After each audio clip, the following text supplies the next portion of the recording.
ladies and gentlemen. It's a beautiful cloudy day here in California, and today I'm going to talk about what am I going to talk about?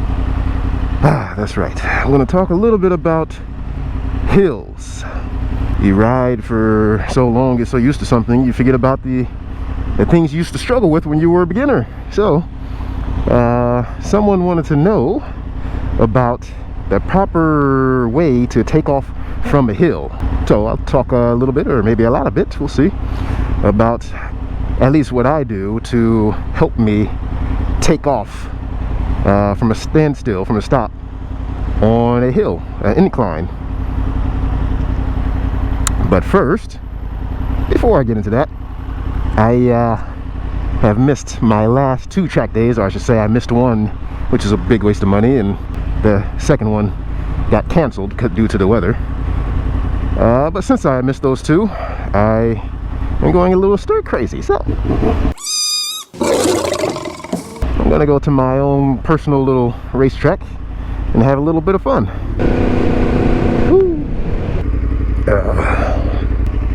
Oh boy. What the heck is this dude doing in the middle of the road or side of the road? He's digging up something.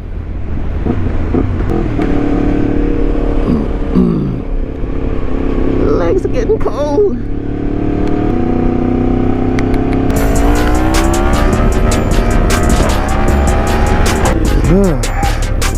Definitely out of practice since missing those last 2 track days. A little tired. Usually don't get tired that soon.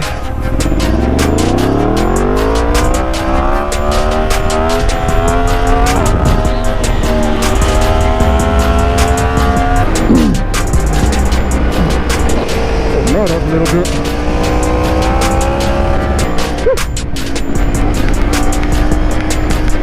Don't see that.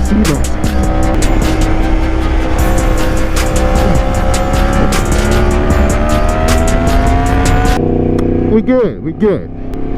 Back to our regularly scheduled program. Talking about hills.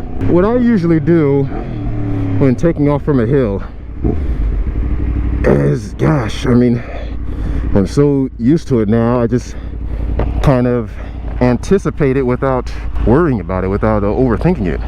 And so most of the time when I take off from hills now, I just go ahead and give it some gas and release the clutch slowly and go ahead and take off. But I mean, once you get used to the technique and cadence of taking off from a hill, that's just what you do. I mean, you know, it's pretty difficult already driving a manual transmission car, taking off on a hill from a standstill, because you're worried about rolling backwards, possibly hitting the car behind you. If a person like parks, or not parks, but you know, stops right behind you on your bumper. I hate those. I hate people like that. I hate tailgaters. And when they just stop right up on your bumper like that on the hill, it's like they're asking to get hit, especially if a person has a manual transmission right in front of them. If it wasn't already enough of a pain stalling on flat ground, it's even much more of a pain stalling on a hill. And that's when a lot of people, because of the people,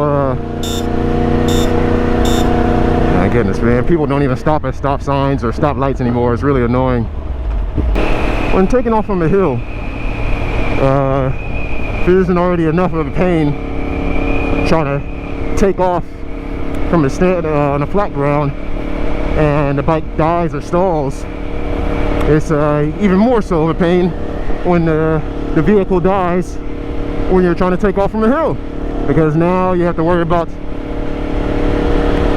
the weight of the bike, and then you have to worry about not rolling back, and then you have to worry about taking off properly to make sure you don't stall again.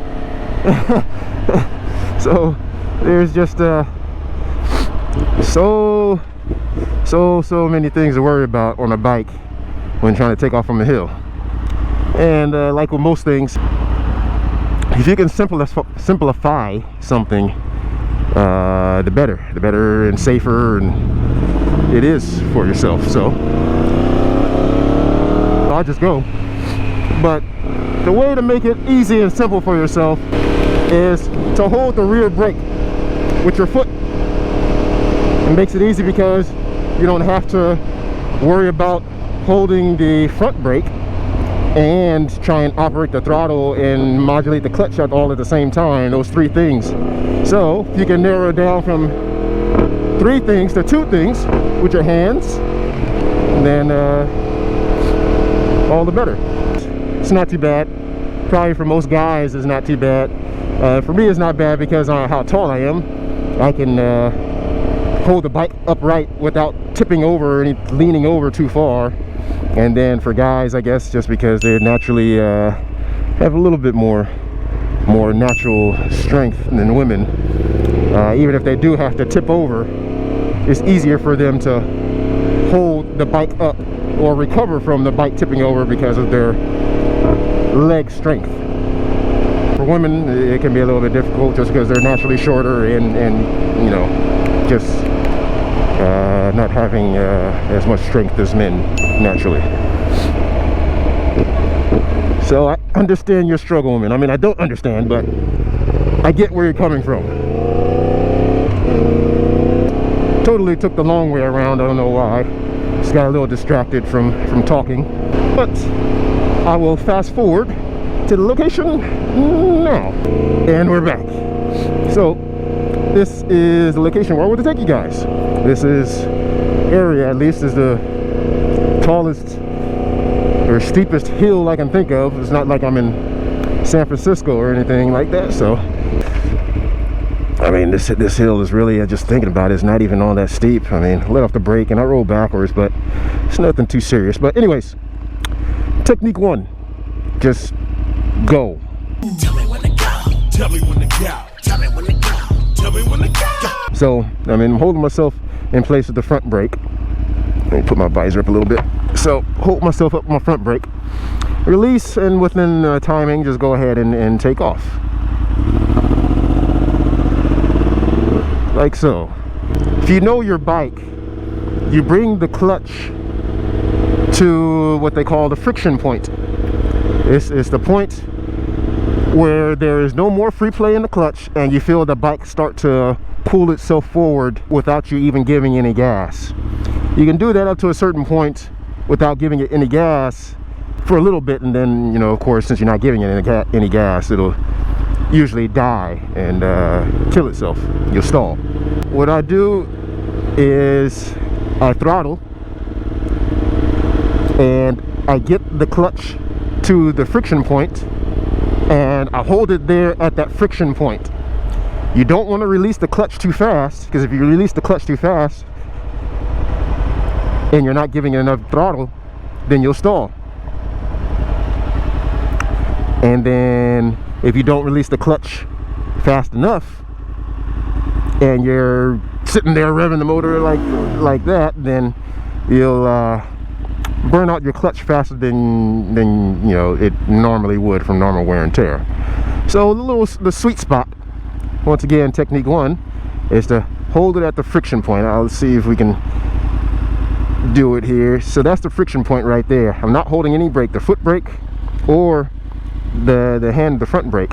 I'm just releasing the clutch to the friction point to enough to where the bike is taking off by itself, is rolling forward and is not dying. Release the clutch, friction point right there. No clutch, friction point. So technique 1, what I do, give it a little bit of throttle, get it to the friction point, hold it at the friction point, give it some more throttle to take off until you're up to the speed that you want, and you release the clutch fully and shift to the next gear if you want. Technique 1. Technique 2 is essentially almost like technique 1, but as you can see, I was rolling back and forth without holding myself in place without the brake. So technique 2, it's just like technique 1, but instead of worrying about rolling backwards, you can hold yourself in place with the foot brake and then take off. There. front brake is off, handbrake, not rolling backwards, I am holding the foot brake. You're not rolling or going anywhere. And like I said, it's easy for me because I'm tall. I can hold myself up without the weight of the bike on this leg because it's not tipped over so far. I know that can be kind of heavy for some people because, you know, maybe like 5'3", 5'4", however tall, maybe even shorter. And you have the weight of a 400-pound plus bike leaning over, you know, getting heavier and heavier this way for however short you are. And so you have to have the leg muscles to be able to hold that bike up, and have to worry about taking off, and have to worry about not rolling backwards. So I understand it can be a little bit hectic when trying to take off on a hill if you're shorter. But technique 2, just hopefully you can hold yourself up with that one leg good enough, and with your right leg or right foot hold the foot brake. And then since you don't have to worry about rolling backwards, you can naturally just sort of give it some throttle, release the clutch, and as soon as you feel yourself start to take off, release the foot brake and go.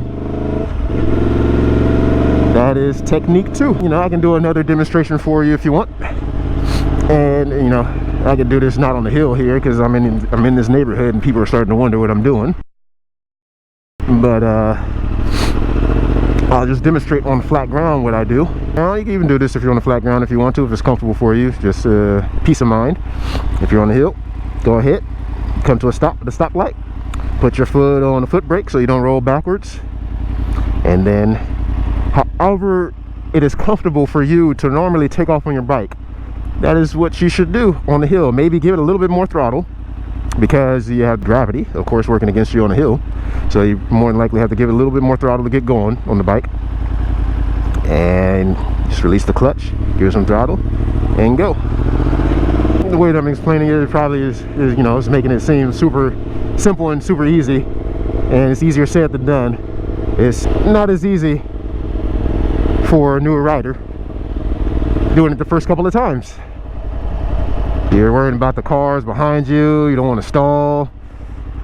You know, everybody's in a rush these days, and so if you do stall, it makes you even more nervous and worried that they're gonna start honking at you and like, yeah, get out of the road.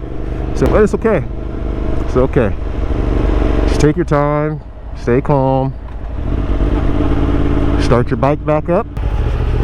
Go ahead and employ either technique 1 or technique 2 to go ahead and take off from the light or stop sign. That concludes the lesson for today.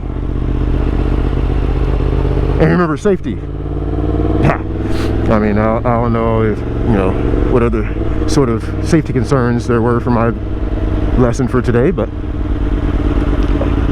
anyways, woo, Stingray, nice, beautiful car.